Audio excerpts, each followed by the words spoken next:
Adam oyina bana basiru bofaananya bali mu kibuga abateeka wakati bati ne bagamba kubbaawo n'ekitawaani gwosinga okwagala yo stupid.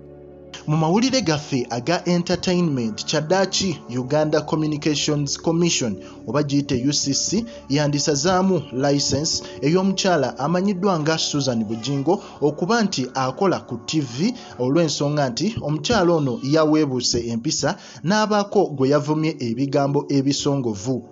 Ku Pregen Media gwe yonna gy'osinziira okubanga ku mukutu kwoli tukwebaza ne tugamba nti gwe omupya subscribinga onyige n'akade osobole okubanga update zonna ozifuna bulungi nnyo. Olunaku olwaleero twolekeddeko mu nsonga za entertainment era nga amawulire ge tukuleetedde ge g'omukyala ono amanyiddwa nga Suzan makula ng'ono omukyala oba muninkini wa Pastor Bugingo. Kyaddaaki omukyala ono ya appearance ku TV gye tumanyi nga eya Salt eya bbaawe omusumba Bugingo nga balina interview emu gye babadde baconductinga. Ne mu interview eno omukyala ono yaweebuuse empisa bamubuuzizza ekibuuzo eky'okuddamu bambi ate omukyala eyamubuuzizza waliwo programu emu gye bakolako gye bayita the junction programu eyo baba ku nsonga z'amaka.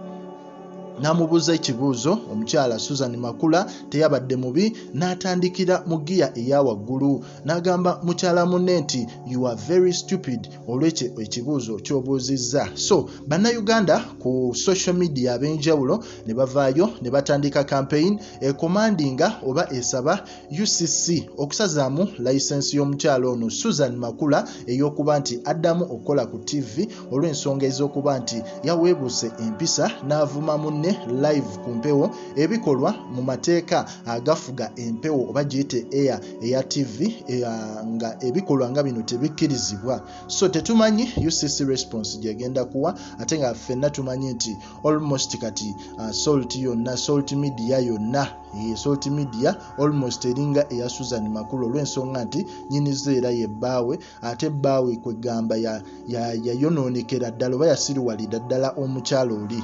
Kale ffe tulinze tulabe updates zinavaayo side eyo naye nga ku Pregen Media tugamba amawulire gonna tuba tugakutuusaako like nga commentinga era o subscribinge.